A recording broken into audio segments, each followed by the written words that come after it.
মক্কার যারা গণক ছিল তারা জিন দিয়ে গণনার কাজ করত।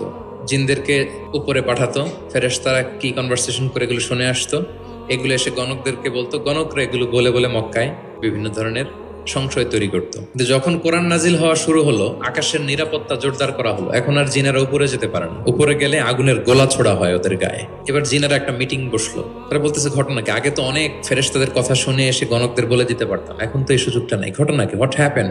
নিশ্চয়ই পৃথিবীতে এমন নতুন কিছুর আগমন ঘটেছে যেটার প্রভাবে ঊর্ধ্ব জগতের নিরাপত্তা বলয়কে আরো মজবুত করা হয়েছে। কি সেটা খোঁজো। খুঁজতে খুঁজতে খুঁজতে খুঁজতে একদল জিন রাসূল সাল্লাল্লাহু আলাইহি ওয়াসাল্লাম ওকাজের এক বাজারের দিকে যাচ্ছিলেন। দ্য মেইন টাইম ফজরের সালাতে তিনি নামাজের ইমামতি করছেন। ওই সময়ে একদল জিন পাশ দিয়ে যাচ্ছিল। হঠাৎ তারা দাঁড়িয়ে থমকে দাঁড়ালো, দেখে যে আল্লাহ রাসূল সাল্লাল্লাহু আলাইহি ওয়াসাল্লাম কোরআন তেলাওয়াত করছেন। এই কোরআনের বাণী তারা কখনো শুনে নাই। তারা শুনে অবাক, এবং এই তথ্য নিয়ে জিনদের সর্দারের কাছে যেয়ে বলল, ঘটনা তো এটার কারণে এখন আকাশের নিরাপত্তা বেশি, আমরা আর উপরে যেতে পারি না। তারা যেয়ে বলল যে আমরা ঈমান এনে ফেলছি ওই নবীর উপর, ইন্না সামি'না কুরআনান আজাবা ইয়াহদি ইলা রুশদি ফাআমান্না বিহ। তারা বলল যে আমরা কি আজীব কোরআন শুনে আসলাম, যেটা সত্যের এবং হেদায়েতের দিকে পথ দেখায়, এবং ওয়ালান নুশরিকা বিরাব্বিনা আহাদা, আমাদের রবের সাথে আমরা আর শিরক করব না, আমরা আর মুশরিক থাকবো না, আমরা ঈমান এনে ফেললাম। তাহলে আল্লাহ রাসূল সাল্লাল্লাহু আলাইহি সাল্লামের সুমধুর কণ্ঠের তেলাওয়াত শুনে শুধু মানুষ নয়, বরং জিনেরাও ইসলাম ধর্ম গ্রহণ করেছে। এখন প্রিয় নবীজি কিভাবে তেলাওয়াত করতেন আমরা শুনি। আমরা তো রমাদানে তেলাওয়াত করতেছি আলহামদুলিল্লাহ। আচ্ছা, আল্লাহ রাসূল সাল্লাল্লাহু আলাইহি ওয়া সাল্লাম তারতিলের সাথে তেলাওয়াত করতেন। তারতিল, ওয়ারাত্তিলিল কুরআনা তারতিলা, তোমরা তারতিলের সাথে তেলাওয়াত করো। তারতিলের মধ্যে দুইটা জিনিস থাকতে হয়, এক হচ্ছে ধীরে ধীরে, দুই হচ্ছে স্পষ্টভাবে। রিপিট, আবারও বলছি, তারতিল হচ্ছে ধীরে ধীরে পড়বেন, আবার স্পষ্ট, তখন এটা তারতিল হবে। আমাদের বাংলাদেশে আলহামদুলিল্লাহ 1 দশক ধরে আমি বলে এসেছি যে তারাবির সালাতে খুব ধীরে পড়তে হবে, কোরআনের হক আদায় করে তারতিলের সাথে। আলহামদুলিল্লাহ অনেক বলার পরে এখন অনেক মসজিদে আলহামদুলিল্লাহ মসজিদ কমিটি সচেতন হয়েছে, ভালো কারীরা, হাফেজরা তারা খুব ধীরস্থির ভাবে পড়ায়। তারপরেও গ্রাম বাংলায় বা অনেক এলাকার মসজিদে এখনো এমনভাবে কোরআন তেলাওয়াত করা হয় দ্রুত খতম দেওয়ার জন্য, এটা কোরআনের সাথে এক প্রকার বেয়াদবি হয়ে যায়। ইভেন মালয়েশিয়াতে অথবা ইন্দোনেশিয়াতে কোনো এক জায়গায় আমি একটা ভিডিও দেখলাম যে এমন ভাবে রুকুর উপরে সেজদা, আল্লাহু আকবার, সামি আল্লাহ, মানে 30 সেকেন্ডসে 2 রাকাত শেষ। আল্লাহ রাসূল সাল্লাল্লাহু আলাইহি ওয়াসাল্লাম 2 রাকাত পড়তে তাহাজ্জুদের নামাজে কত সময় নিতেন আমরা একটু দেখব। এইভাবে কিন্তু কোরআন তেলাওয়াত করতে নিষেধ করা হয়েছে, কারণ আল্লাহ বলেছেন ওয়ারাত্তিলিল কুরআনা তারতিলা, কোরআনটা তারতিলের সাথে তোমরা তেলাওয়াত করবে। আল্লাহ রাসূল সাল্লাল্লাহু আলাইহি ওয়াসাল্লাম এভাবেই পড়তেন, ধীরে ধীরে স্পষ্টভাবে। ইয়ামুদ্দু বিহা সাওতাহু মাদ্দান, টেনে টেনে পড়তেন। আলহামদুলিল্লাহি রাব্বিল আলামিন, এই দেখেন টেনে পড়লাম। আর রহমানির রহিম মালিকি ইয়াউমিদ্দিন, টানতেছি না? ইয়ামুদ্দু বিহা সাওতাহু মাদ্দান, টেনে টেনে পড়তেন। ইউকাত্তিউ কিরাআতাহু আয়াতান আয়াতান, প্রত্যেক আয়াত শেষে থামতেন, পজ দিতেন। This is called tartil, ওয়ারাত্তিলিল কুরআনা তারতিলা। আনাস রাদিয়াল্লাহু তাআলা আনহু বলতেন, রুব্বা কারিন লিল কুরআন ওয়াল কুরআনু ইয়ালআনুহু, কোরআনের অনেক তেলাওয়াতকারী আছে, তেলাওয়াতে সওয়াবের বিপরীতে লানত পায়। কোরআন পড়লে তো সওয়াব হওয়ার কথা, কিন্তু কোরআন তাকে কি করে? লানত করে। একটু মিলায় নেন নিজের সাথে যে আমাদের তেলাওয়াতটা কেমন। আচ্ছা, তাহলে রাসূল সাল্লাল্লাহু আলাইহি ওয়াসাল্লাম তারতিলের সাথে তেলাওয়াত করতেন, পাশাপাশি তিনি খুব সুমধুর কণ্ঠে তেলাওয়াত করতেন, এবং তিনি আদেশ করতেন, যায়িনুল কুরআনা বিআসওয়াতিকুম, তোমরা তোমাদের গলায় যে আল্লাহ তাআলা সুর দিয়েছেন ওই সুর দিয়ে কোরআন তেলাওয়াত করো। যার যতটুকু সুর আছে, সবার হয়তো অত সুরেলা হবে না, যতটুকু, প্রত্যেকের একটা সুর আছে না নাই বলেন? যতটুকুই দিয়েছে আল্লাহ তাআলা আপনার গলায় সুর, ওই সুরটাকে ব্যবহার করে আপনি কোরআন তেলাওয়াত করবেন। রাসূল সাল্লাল্লাহু আলাইহি ওয়াসাল্লাম সুর দিয়ে কোরআন পড়তেন, এবং তিনি বলেছেন, লাইসা মিন্না মান লাম ইয়াতাগান্না বিল কুরআন, আমার যে উম্মত সুর করে কোরআন পড়ে না, সে কবু আমার উম্মত হতে পারে না, সুর করে পড়তে হবে। বারা ইবনে আযিব রাদিয়াল্লাহু তাআলা আনহু বলেন যে আমি একবার দেখলাম এশার নামাজের সময় ক্বারা রাসূলুল্লাহ ফিল ইশাই বিত্তিনি ওয়াজ যাইতুন, মানে ওয়াত্তিনি ওয়াজ যাইতুন ওয়া তুরি সিনিন, এই সূরাটা দিয়ে রাসূল সাল্লাল্লাহু আলাইহি ওয়াসাল্লাম দেখলাম একবার এশার নামাজের ইমামতি করতেছেন। বারা ইবনে আযিব রাদিয়াল্লাহু তাআলা আনহু তিনি বলতেছেন, এবং তিনি বলেন, ফামা সামি'তু আহাদান আহসানা সাওতাম মিনহু, আমার জীবনে এত সুরেলা কণ্ঠের অধিকারী কোনো মানুষের তেলাওয়াত আমার জীবনে আমি শুনি নাই। বারা ইবনে আযিব রাদিয়াল্লাহু তাআলা আনহু, রাসূল সাল্লাল্লাহু আলাইহি ওয়াসাল্লামের একজন সাহাবী, তিনি বলেন, এশার নামাজে দেখলাম সূরা আত-তিন দিয়ে তিনি নামাজের ইমামতি করছেন। এত সুমধুর ছিল নবীজির কণ্ঠ, আমি আমার জীবনে এত সুমধুর কণ্ঠের তেলাওয়াত শুনি নাই। না জানি প্রিয় নবীজি কত সুমধুর কণ্ঠে তেলাওয়াত করতেন, আমরা তো শুনতে পারি নাই। এবং রাসূল সাল্লাল্লাহু আলাইহি ওয়াসাল্লামের সুমধুর কণ্ঠের তেলাওয়াত শুনে মানুষ তো মুসলিম হয়েছেই, অনেক জিনও মুসলমান হয়েছে। অনেক জিন, মক্কার যারা গণক ছিল তারা জিন দিয়ে গণনার কাজ করত, জিনদেরকে উপরে পাঠাতো, ফেরেশতারা কি কনভারসেশন করে এগুলো শুনে আসতো, এগুলো এসে গণকদেরকে বলতো, গণকরা এগুলো বলে বলে মক্কায় বিভিন্ন ধরনের সংশয় তৈরি করত। কিন্তু যখন কোরআন নাজিল হওয়া শুরু হলো, আকাশের নিরাপত্তা জোরদার করা হলো, এখন আর জিনেরা উপরে যেতে পারে না, উপরে গেলে আগুনের গোলা ছোড়া হয় ওদের গায়ে। এবার জিনেরা একটা মিটিং বসলো, তারা বলতেছে ঘটনা কি, আগে তো অনেক ফেরেশতাদের কথা শুনে এসে গণকদের বলে দিতে পারতাম, এখন তো এই সুযোগটা নেই, ঘটনা কি, হোয়াট হ্যাপেন? নিশ্চয়ই পৃথিবীতে এমন নতুন কিছুর আগমন ঘটেছে যেটার প্রভাবে ঊর্ধ্ব জগতের নিরাপত্তা বলয়কে আরো মজবুত করা হয়েছে। কি সেটা খোঁজো। খুঁজতে খুঁজতে খুঁজতে খুঁজতে একদল জিন রাসূল সাল্লাল্লাহু আলাইহি ওয়াসাল্লাম উকাজের এক বাজারের দিকে যাচ্ছিলেন। ইন দ্য মিন টাইম ফজরের সালাতে তিনি নামাজের ইমামতি করছেন। ওই সময়ে একদল জিন পাশ দিয়ে যাচ্ছিল। হঠাৎ তারা দাঁড়িয়ে থমকে দাঁড়ালো, দেখে যে আল্লাহ রাসূল সাল্লাল্লাহু আলাইহি ওয়াসাল্লাম কোরআন তেলাওয়াত করতেছেন। এই কোরআনের বাণী তারা কখনো শুনে নাই, তারা শুনে অবাক। এবং এই তথ্য নিয়ে জিনদের সর্দারের কাছে যেয়ে বলল, ঘটনা তো এটার কারণে এখন আকাশের নিরাপত্তা বেশি, আমরা আর উপরে যেতে পারি না। তারা যেয়ে বলল যে আমরা ঈমান এনে ফেলছি ওই নবীর উপর, ইন্না সামি'না কুরআনান আজাবা ইয়াহদি ইলা রুশদি ফাআমান্না বিহ। তারা বলল যে আমরা কি আজীব কোরআন শুনে আসলাম, যেটা সত্যের এবং হেদায়েতের দিকে পথ দেখায়, এবং ওয়ালান নুশরিকা বিরাব্বিনা আহাদা, আমাদের রবের সাথে আমরা শিরক করব না, আমরা আর মুশরিক থাকবো না, আমরা ঈমান এনে ফেললাম। তাহলে আল্লাহ রাসূল সাল্লাল্লাহু আলাইহি ওয়াসাল্লামের সুমধুর কণ্ঠের তেলাওয়াত শুনে শুধু মানুষ নয়, বরং জিনেরাও ইসলাম ধর্ম গ্রহণ করেছে।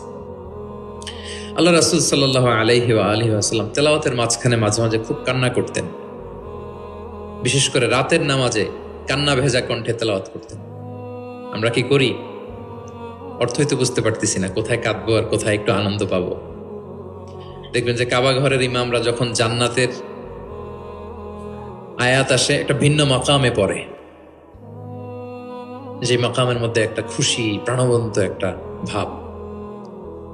আবার জাহান্নামের আযাবের আয়াত যখন আসে তখন কান্নার মাকামে পড়ে, এবং এমন ভাবে ডুকরে ডুকরে কাঁদে, মুসল্লিরাও কাঁদে। আল্লাহ রাসূল সাল্লাল্লাহু আলাইহি ওয়াসাল্লাম মাঝরাতে যখন কিয়ামুল লাইল, তাহাজ্জুদ এগুলো পড়তে দাঁড়াতেন, দীর্ঘ সময় কোরআন পড়তেন। এত দীর্ঘ সময় পা ফুলে যেত, হাত্তা তাতাফাত্তারা কদামা, পা দুটো ফুলে মোটা হয়ে যেত, দীর্ঘ সময় দাঁড়িয়ে থাকতেন। আম্মা জান আয়েশা রাদিয়াল্লাহু তাআলা আনহা বলতেন, ইয়া রাসূলুল্লাহ, আপনার তো আগের পরের সব গুনাহ মাফ, আদতে ওনার তো কোনো গুনাহই নেই, নবীরা তো মাসুম নিষ্পাপ, তারপরও আপনি রাত জেগে এত কষ্ট কেন করেন? আল্লাহ রাসূল সাল্লাল্লাহু আলাইহি ওয়াসাল্লাম বলেছেন, আফালা উহিব্বু আন আকুনা আবদান শাকুরা। আয়েশা, আমি কি শুকরগুজার বান্দা হব না? আমার আল্লাহ আমাকে ক্ষমার ঘোষণা দিয়েছে, ঠিক আছে, কিন্তু আমি কি শুকরগুজার হব না? আমার রোলটা তো আমি প্লে করব, আমার সর্বোচ্চ তো উজাড় করে আমি আমার রবের সামনে পেশ করব। মাঝরাতে তিনি দীর্ঘ সময় দাঁড়িয়ে তেলাওয়াত করতেন, পা ফুলে যেত। মাঝে মাঝে একটি আয়াত পড়ে থামতেন, সে আয়াত নিয়ে ভাবতেন, কাঁদতেন, বারবার কাঁদতেন, পড়তেন, তার দাড়ি ভিজে যেত। প্রতিটি আয়াত তিনি অনুভব করতেন হৃদয় দিয়ে, তার হৃদয়কে নাড়া দিত। এভাবে তিনি তেলাওয়াত করতেন। এক সাহাবী বর্ণনা করেন, একবার আল্লাহ রাসূল সাল্লাল্লাহু আলাইহি ওয়াসাল্লামকে আমি রাতের সালাতে দেখলাম, এমন ভাবে তিনি কাঁদছেন, ওলি জাউফিহি আজিরুন কা আজিরিল মিরজালি মিনাল বুকা। গরম পানি ফুটাতে দিলে ড্যাগের ভেতরে গরম পানির যেরকম টকবকে উতলে ওঠার একটা শব্দ, এরকম উতলে ডুকরে ডুকরে কান্নার একটা শব্দ আমি শুনতে পেলাম। এভাবে তিনি কাঁদছেন। যেদিন বদরের যুদ্ধ, তার আগের রাতে আলী রাদিয়াল্লাহু তাআলা আনহু বলেন, সেনাবাহিনীর ছাউনির মধ্যে সব সাহাবারা, 313 জন সাহাবা, সবাই রাতে ঘুমাচ্ছে একটু এনার্জি নেওয়ার জন্য, সকালে যুদ্ধ শুরু হবে। কিন্তু আমি দেখলাম সবাইকে ঘুম পাড়িয়ে আল্লাহ রাসূল সাল্লাল্লাহু আলাইহি ওয়াসাল্লাম নামাজে দাঁড়িয়ে কাঁদছেন। সব সাহাবারা ঘুমিয়ে আছে, কিন্তু আমি খেয়াল করে দেখি যে রাসূল সাল্লাল্লাহু আলাইহি ওয়াসাল্লাম ঘুমান নেই, গাছের নিচে দাঁড়িয়ে তিনি সারা রাত ব্যাপী কান্না করছেন আর তেলাওয়াত করছেন। এভাবে তিনি কোরআনকে ফিল করতেন। আমাদের আয়েশা বলেন রাতে এত কাঁদতেন মাঝে মাঝে তেলাওয়াত করতে করতে, হাত্তা বাল্লা হাজারা, জামা ভিজে যেত, হাত্তা বাল্লা লিহিয়াতা, দাড়ি ভিজে যেত, হাত্তা বাল্লাল আরদা, যেখানে সেজদা দিতেন জমিন ভিজিয়ে দিতেন কাঁদতে কাঁদতে। এবং রাতের সালাতে দীর্ঘ তেলাওয়াত করতেন। কিন্তু জামাতের নামাজ আবার অপেক্ষাকৃত সংক্ষিপ্ত করতেন, এটা সুন্নাহ। কারণ জামাতের নামাজ তো আর আমি একা পড়ছি না, আমার পেছনে অসুস্থ, বয়স্ক, সিনিয়র সিটিজেন, মুসাফির, ট্রাভেলার অনেকে থাকতে পারে। জামাতের সুযোগ পেলে আপনি শর্টকাট করবেন, মিনিমাম স্ট্যান্ডার্ডে শেষ করে দেবেন। কিন্তু একা যখন নামাজের সুযোগ পাবেন, আপনার নফল নামাজ, আপনার কিয়ামুল লাইল, তখন কি করবেন? ফালিউ তৌবিল মাশা, যত লম্বা মনে চায়। আমরা ভুল করি অনেকে, একা একা নামাজ পড়ার সময় তাড়াহুড়ো করে ফেলি। ইমামতির সুযোগ পাইছি তখন বিশাল লম্বা কেরাত, অপোজিট, মানে ভুল করে ফেলছি আমরা। এটা করব না। আমার এই ছোট্ট ভিডিওটা আমি আমার সোশ্যাল মিডিয়া হ্যান্ডেলে শেয়ার করেছিলাম। দেখলাম যে বাংলাদেশে শিক্ষিত সচেতন লোকজন অনেক অ্যাপ্রিসিয়েট করেছে। অনেক সময় এমন হয় যে প্রচন্ড রোদ, জুমার সালাতে পাঁচতলা মসজিদ ভরে, বারান্দা, রাস্তার মধ্যে। আমার অনেক সময় এমন হয়েছে যে সফরে আমি ফ্লাইট ধরবো, রাস্তায় জুমাতে আমি অংশগ্রহণ করেছি। প্রচন্ড রৌদ্র, দাঁড়ানো যায় না, আবার ঝড় বৃষ্টি। তো এতগুলো মানুষ যে এখানে নামাজ পড়বে, এখানে যদি আপনি লম্বা কেরাত পড়েন তাহলে তো কষ্ট হয়ে যাবে মানুষের। একবার আল্লাহ রাসূল সাল্লাল্লাহু আলাইহি ওয়াসাল্লাম নামাজ একটু বেশি ছোট করে ফেললেন, সংক্ষিপ্ত করে। সাহাবারা বললেন, ইয়া রাসূলুল্লাহ, এত তাড়াতাড়ি নামাজ শেষ করলেন, এত তাড়াতাড়ি তো করতে দেখি না। তখন রাসূল সাল্লাল্লাহু আলাইহি ওয়াসাল্লাম বললেন, আমি যখন নামাজে ছিলাম, উইমেন প্রেয়ার্স এরিয়া, যেটা মানে মদিনার নারীরা তো পেছনে দাঁড়াতো, তিনি বললেন ওখান থেকে আমি একটা ছোট্ট বাচ্চার কান্নার আওয়াজ শুনতে পেলাম। আমার মনে হচ্ছিল ওই বাচ্চাটাকে সামলাতে বাচ্চাটার মায়ের বড্ড কষ্ট হয়ে যাচ্ছে, ওই মায়ের যাতে একটু কষ্ট কম হয় এজন্য নামাজটা আমি একটু শর্ট করে দিয়েছি। দেখেন, মানে অন্যের প্রতি সহানুভূতি এটা আমাদের মধ্যে নাই, যে আমার ভাইয়ের একটু সুবিধা হোক, আমার বোনদের একটু সুবিধা হোক, আমার কমিউনিটির একটু সুবিধা হোক, এইটা আমরা ফিল করি না। তিনি যখন একা সালাত পড়তেন অনেক লম্বা, কিন্তু জামাতের সালাতে তিনি সংক্ষিপ্ত সালাত আদায় করতেন। কত লম্বা? হুযায়ফা ইবনুল ইয়ামান রাদিয়াল্লাহু তাআলা আনহু, নাম শুনেছেন ওনার? হুযায়ফা মদিনার গোয়েন্দা বিভাগের প্রধান ছিলেন, হেড অফ ডিটেকটিভ ব্রাঞ্চ, আল্লাহ রাসূল সাল্লাল্লাহু আলাইহি ওয়াসাল্লামের গোয়েন্দা বিভাগের প্রধান। উনি এমন কিছু কথা কাউকে বলতেন না, কিন্তু শুধু হুযায়ফাকে বলতেন। মদিনায় মোট কতজন মুনাফিক ছিল আল্লাহ রাসূল সাল্লাল্লাহু আলাইহি ওয়াসাল্লাম জানতেন, কাউকে বলেননি, শুধু হুযায়ফাকে বলেছিলেন। এজন্য ওমরে ফারুক রাদিয়াল্লাহু তাআলা আনহু যখন খলিফা, তিনি যখন দেখতেন কেউ মারা যেত, হুট করে ইমামতি করতে যেতেন না, আগে দেখতেন যে ওই কাতারে হুযায়ফা আছে কিনা। যদি দেখতেন যে হুযায়ফা আছে, উনি ইমামতি করতেন। হুযায়ফাকে এদিকে না দেখলে অন্য কাউকে দায়িত্ব দিয়ে দিতেন। এবং ওমরে ফারুক রাদিয়াল্লাহু তাআলা আনহু এত মুত্তাকি সাহাবী ছিলেন, একবার হুযায়ফা ইবনুল ইয়ামানের কাছে যেয়ে বলে যে, হুযায়ফা, আমি তো জানি না মদিনাতে কতজন মুনাফিক ছিল, এর নামগুলো তো রাসূল তোমাকে বলেছে, তুমি একটু আমাকে বলো যে আমি ওমরের নামটা আবার ওই লিস্টে আছে কিনা। আমার ভয় হয় যে আমি আবার মুনাফিকদের ভেতরে ঢুকে গেলাম কিনা। হুযায়ফা ইবনুল ইয়ামান বললেন, আমিরুল মুমিনিন, আপনি কি বলেন? আল্লাহ রাসূল সাল্লাল্লাহু আলাইহি সাল্লাম তো বলেছেন যে আপনি কোনো রাস্তা দিয়ে যদি হাঁটেন, শয়তান যদি ওই রাস্তা দিয়ে আসে, আপনাকে দেখলে শয়তান ওই রাস্তা রেখে দিয়ে অন্য রাস্তা দিয়ে হাঁটে।